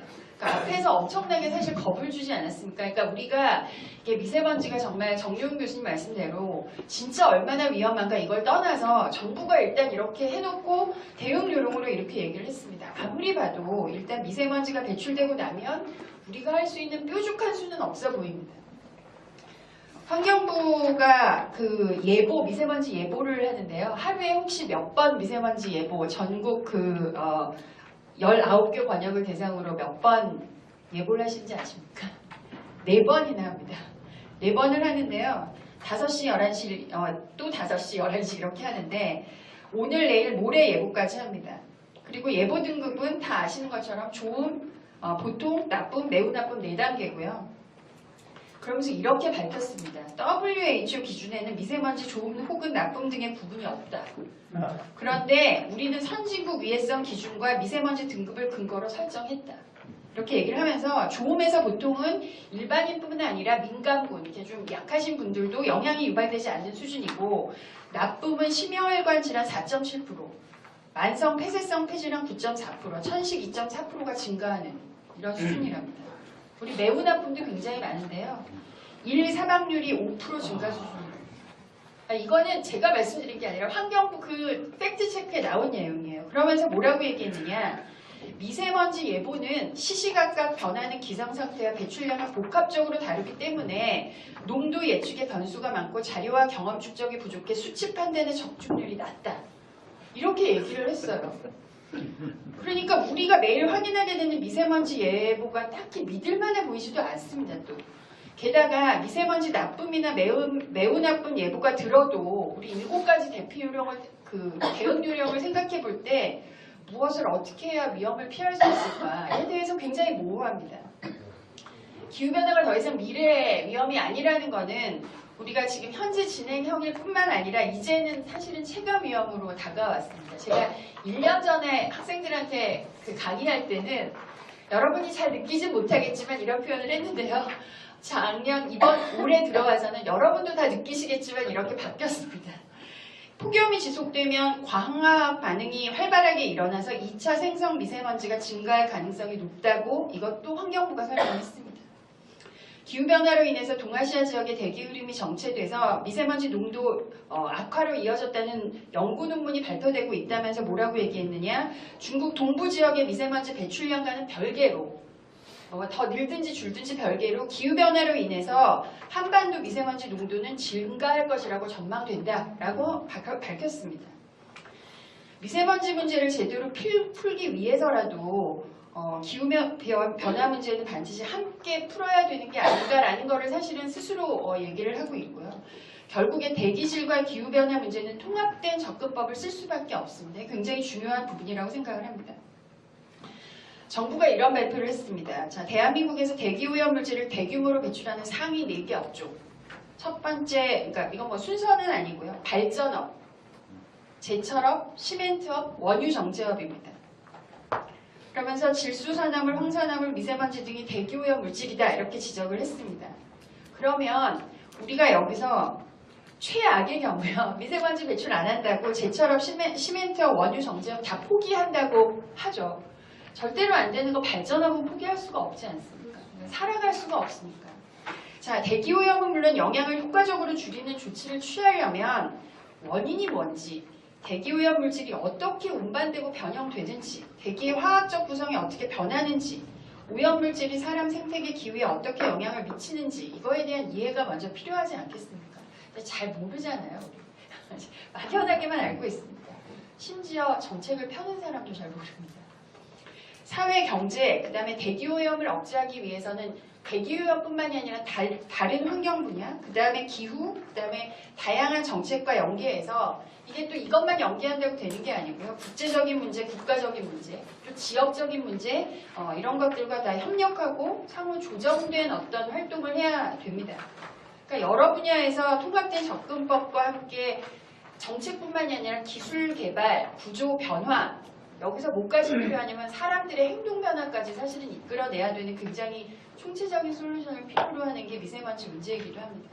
가장 중요한 건 미세먼지가 배출되기 전에 미세먼지를 미리 그러니까 배출 자체를 원천 봉쇄하는 게 사실 최고죠. 근데 미세먼지 제로는 이산화탄소 제로만큼이나 굉장히 이상적인 얘기입니다. 원자력 발전 다 끈다고 우리가 방사선을 하나도 맞지 않을 거다라는 바보 같은 얘기와 똑같은 얘기입니다. 그렇지만 미세먼지 배출을 하지 않을 수 있는 방법이 있다면 이건 우선순위에 두고 고려해 볼 필요는 있는 거죠. 이산화탄소 배출을 하지 않을 수 있는 방법이 있다면 우선순위에 두고 고려해 볼 필요가 있는 겁니다. 이거는 그냥 우리가 얘기하는 상식의 선에서 그렇지 않나라는 생각이 듭니다. 미세먼지하고 이산화탄소를 동시에 배출하지 않을 수 있는 방법이 있다. 이건 우선순위가 아니라 최우선순위에 놓고 우리가 한 번쯤은 고려해 봐야 되지 않을까. 그럼에도 불구하고 최우선순위에 놓고 고려했는데 그럼에도 불구하고 안 되는 절대적인 이유가 있을 수 있습니다. 그렇다면 그때 배제해도 늦지 않습니다. 지금 우리를 보면 자 원자력 발전은 현재까지의 과학적 지식으로 보면 미세먼지도 이산화탄소도 아주 적게 배출합니다. 제가 왜 배출을 거의 하지 않습니다 이렇게 말씀을 안 드리냐면 혹시 몰라서요. 어떤 일이 벌어질지 모르기 때문에. 그래서 이 두 가지를 이제 이런 걸 고려하면 원자력 발전은 미세먼지 발전 저감 정책에도 하나 들어있어야 되고 이산화탄소 배출 저감 정책에도 한 줄은 나와야 되는데 아예 없습니다. 왜 그런지는 우리가 너무나 잘 알고 있습니다. 2017년 6월 29일 고리 1호기 퇴역식에서 대통령이 후쿠시마 원전 사고는 완전히 안전하지도 저렴하지도 친환경적이지도 않다는 사실을 분명히 보여줬다라고 말씀을 하셨죠. 원자력 발전은 위험합니다. 정 교수님은 뭐라고 말씀하실지 모르지만 저는 위험하다고 생각합니다. 그리고 그 위험을 제대로 관리할 수 있다면 내재된 위험으로 남아있는 거고요. 위험을 제대로 관리 못하면 발현돼서 사람한테 굉장히 위해를 가할 겁니다. 그래서 우리가 지금 뭔가 이렇게 따져야 된다면 원전이 위험하냐 안 위험하냐 이게 아니라 원전이 갖고 있는 내재된 위험을 이게 제대로 관리할 수 있느냐, 관리할 수 있으면 돈은 얼마나 드느냐, 이게 만약에 관리가 안 됐을 때는 어떤 일이 벌어지느냐 뭐 이런 거에 대해서 조금 더 싸워야 되지 않을까라는 생각이 들고요. 미세먼지와 기후변화로 인해서 나타나는 외재적 위험들이 있지 않습니까? 우리가 여기 뭐가 폐질환이 걸리고 그 다음에 기분이 나쁘고 우울하고 이런 외재적 위험과 원자력의 방사능으로 인한 내재적 위험을 좀 둘이 한번 겨뤄봐야 되지 않을까. 이거야말로 사회적 논의하고 사회적 판단이 필요한 그런 부분이 아닐까라는 생각을 합니다. 인류하고 지구한테 완벽하게 바람직하고 그 100점짜리 기술이나 물건은 어디에도 존재하지 않는다는 건 과학을 아는 사람들은 더더군다나 더 아마 얘기를 할 겁니다. 좋은 점이 있으면 나쁜 점이 반드시 있기 때문에 적어도 좋은 점과 나쁜 점을 다 내놓고 좀 정정당당히 겨뤄보기라도 하자. 이런 것들은 필요한 것 같습니다. 이런 기회조차 탈원전이라는 이름으로 박탈을 하는 건 국민의 권리를 구속하는 게 아닐까라는 생각이 들고요. 더군다나 지구의 지속 가능성을 속박하는 게 아닌가라는 생각이 듭니다. 저는 탈원전이 옳다 그르다를 얘기하고 싶은 게 아니라 적어도 과학적으로 좀 놓고 사람들이 생각할 기회는 좀 줬으면 좋겠다. 겨루고 난 결과에 대해서는 대신 약속을 해야죠. 과정에서 얼마나 치열하게 다퉜든 간에 결과가 나오면 좀 예의 바르게 승복하자. 또 뒷얘기 하지 말고 결정된 방향으로 그 다음에는 이 방향으로 이끌고 나가게 좀 힘을 합치자. 이런 전제하에 이런 노력들이 좀 필요한 것 같습니다. 저는 원자력 발전이 적어도 정정당당하게 선수로서 이런 논의의 장에 나올 수 있도록 해야 된다고 생각을 하고요. 사실 과실련이야말로 이런 판을 벌여주는데 굉장히 중요한 역할을 할 수 있는 그런 힘이 되지 않을까라는 생각을 합니다. 맞습니다. 우리 패널분들 이렇게 세 분 오늘 어려운 자리에 이렇게 나오셨는데 2분씩 이렇게 말씀을 하시고요. 그다음에 우리 마지막으로 또 발표하신 정용훈 교수님께서 이렇게 마무리 말씀 해주시는 걸로 이렇게 하겠습니다. 그러면 우리 교수님 먼저 하시죠. 네, 뭐 간단히 말씀드리겠습니다. 그거는 일단 약간 뭐 배출 통계 같은 것들이 있거든요. 그거는 뭐 중국도 있고 뭐 우리나라도 있고 이게 세계적으로 전부 다 있어요. 그래서 배출 통계가 지금 이제 통계를 베이스를 말씀드린 거고, 제가 2013년 14년에 피크라는 그거는 인공위성자료입니다. 그거는요. 그래서 저희들이 SO2라든지 또 낙스라든지 이제 그런 것들을 갖다 이쪽 동아시아로 쭉 하나 보고 있는데, 아까 말씀드린 것처럼 에어로솔, 그러니까 이 PM은 그만큼 확실히 그러니까 뭐 기체처럼 그렇게 명확히 보이지는 않는데, 여하튼 그래도 그것도 2013, 14년 이후로는 좀 줄고 있거든요. 그러니까 그런 것들이 앞으로도 뭐 계속되리라고 생각하고 있어가지고 뭐 그런 말씀드린 것입니다. 혹시 아까 뭐 다른 플로우 나온 질문과 관련해서 하신 말씀 없으세요? 플로우는 말고 그러고 저는 이제 이게 그러니까 그 미세먼지 대책들을 많이 얘기하는데, 가장 좋은 대책은 뭐냐면은 일단은 에너지 사용을 줄여야 되고요. 그러니까 그거는 원재료를 포함해가지고, 그러니까 기본적으로 뭐 전기 자동차도 그걸 갖다 뭐 친환경이라지만 전기를 쓰는 안에서는 그건 뭐 친환경은 아니거든요. 그래서 어쨌든 에너지 사용을 줄여야 되고, 더 나아가서는 뭐냐면 이게 이제 에너지만 관련되는 게 아니라 생각보다 미세먼지, 특히 2차 생성 쪽으로 가면은 뭐 생성에 기여하는 것들이 뭐 굉장히 다양하거든요. 그러니까 지금 뭐 싹스낭스 얘기를 하지만 그거 외에 이제 휘발성 유기화물 같은 것들도 있고, 또 이제 암모니아 같은 쪽으로 하면 무슨 농업 쪽에서 나오고 다 이제 뭐 관련이 되기 때문에 뭐 기본적으로 물질 사용을 줄여야 되죠. 그러니까 환경적으로 건전한 삶을 살아야지. 그러니까 아끼고 그래야 뭐 궁극적으로 미세먼지를 줄일 수 있습니다. 자, 그러면 우리 옹기훈 박사님. 네. 우리 존경한 안현실 우리 대표님, 굉장히 과학에 등통하시고 또 언론에서도 활발하게 활동하시고 또 여러 가지 이 측면에서 우리 국가 정책을 위해서 많이 고민도 하고 하는 이런 안현실 대표님의 사회를 보시니까 굉장히 저도 참 기분이 좋습니다. 근데 아까 이제 뭐 지금 오늘 토론은 뭐 과학적 사실에만 근거를 했으면 좋겠다라고 말씀하시는데, 제가 뭐 그렇게 말씀을 안 드린 건지 지금 속으로 이제 좀 되짚어 봤는데, 제가 뭐 과장한 건 별로 없는 거 아닌가 저는 개인적으로 생각을 하고요. 사실 이제 미세먼지 문제 가지고 이번에 이제 우리가 토론을 했지만, 사실 이 원전 문제나 또는 뭐 석탄이나 LNG나 또는 재생에너지나 이런 것들은 사실은 몇 가지 점을 다 봐야 돼요. 우선 첫 번째는 에너지 안보 측면에서 봐야 된다라고 한 겁니다. 자, 우라늄은 준국산 연료입니다. 우라늄 포함했을 때는 우리나라의 에너지 자리율이 약 16% 올라가는데, 우라늄 빼게 되면 한 3%가 되지 않습니다. 그래서 그런 측면에서 과연 앞으로도 에너지 안보 측면에서, 에너지 시큐리티 측면에서 과연 이 LNG가 충분히 안보 측면에서 보장이 될 수 있느냐, 그렇지 않다는 저는 그 생각을 하고 있고요. 그다음에 또 하나는 경제성입니다. 오늘 뭐 얘기는 안 했지만은 경제성 측면을 보면 아직까지는 압도적으로 원전이 뭐 사용 해결료 그 이후에 전 라이프 사이클을 보면 물론 후행 주기에서 비용이 발생한다고 하지만 아직은 원전이 그래서 쌉니다. 싸기 때문에 그래서 우리가 값싸게 지금 전기를 쓰고 있는 거니까 경제성도 고려해야 되고, 또 하나는 이제 환경성이잖아요. 환경 측면은 오늘 미세먼지를 포함해서 뭐 CO2 문제, 온실가스 문제 이런 것들이 그런데 환경성 측면에서도 역시 원전은 탁월하다 저는 봅니다. 그렇기 때문에 다시 한번 제가 말씀드리고 싶은 것은, 환경을 강조하는 분들은 정말 솔직하게 객관적으로 이걸 얘기를 할 줄 알아야 된다는, 원전에 대해서 조금 더 솔직해지자라고 하는 말씀을 좀 드리고 싶어요. 이게 혹시나 이념하고 연계돼서는 안 되겠다. 요새 뭐 에너지 민주주의라는 말이 자꾸 나오는데, 에너지 민주주의는 사실 제3차 에너지 기본계획에 들어가 있어요. 근데 그 에너지 민주주의 제가 생각할 때는 환경과 노동과 이렇게 자꾸 연계가 되려고 하는 그런 부분이 있습니다. 이게 사실 이념적으로 흐르면 안 된다는 저는 생각을 하고 있고요. 그래서 제가 뭐 이제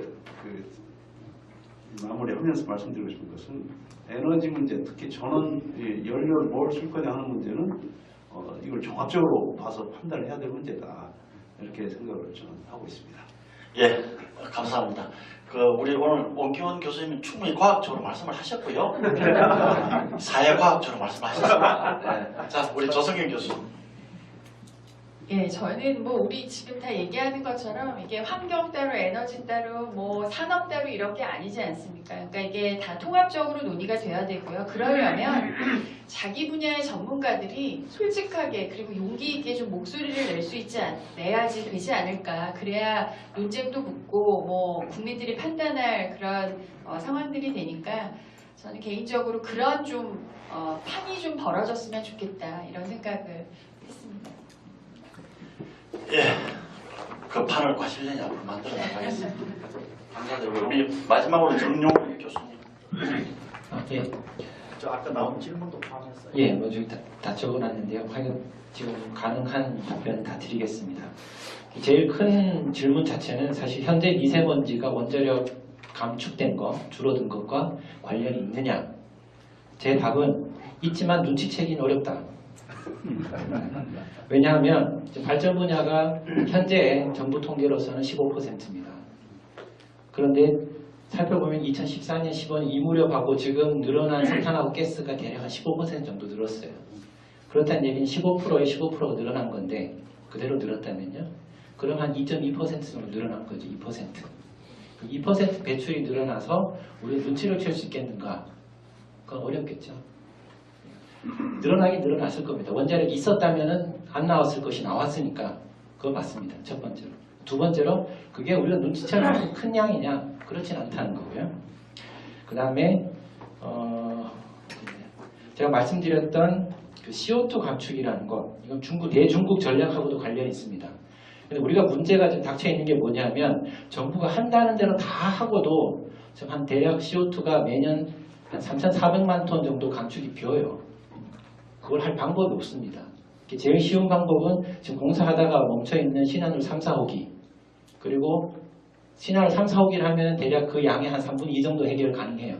나머지 하나는 뭐 다른 걸로 하든지 한 신한울 5호기를 하든지 약간 원자력 발전소 2~3개면 해결될 수 있는 CO2 분량입니다.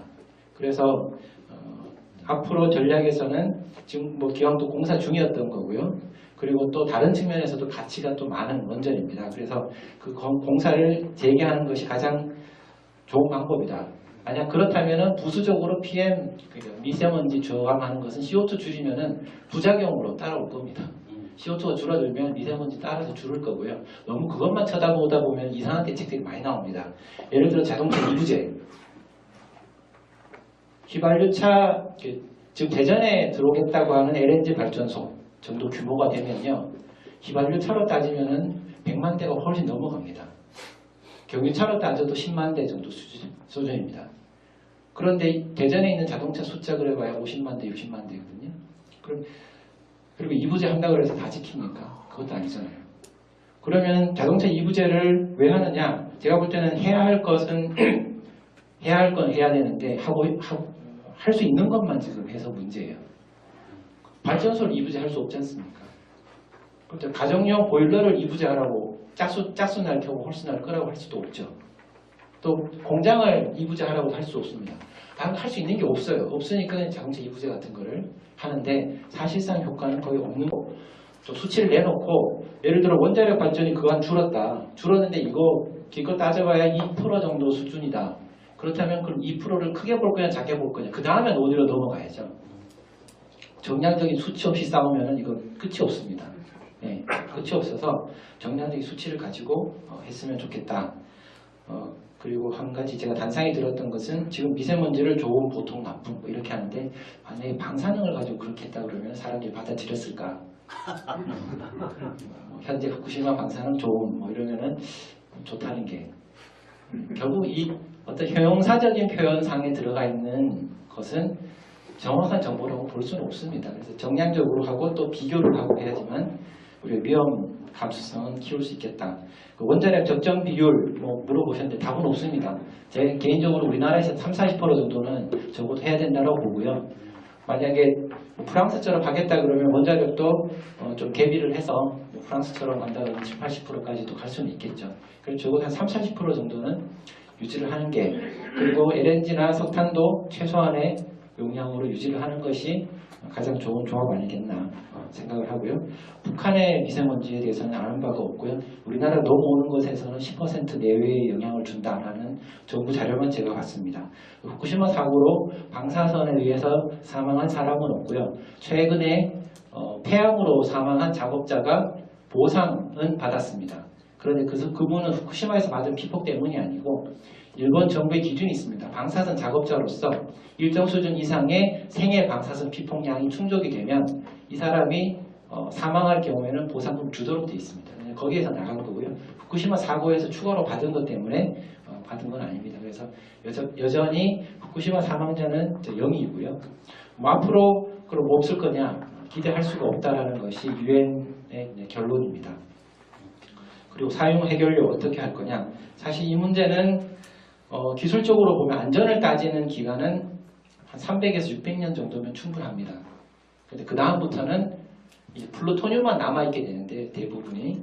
그런데 플루토늄 물에 잘 녹지 않습니다.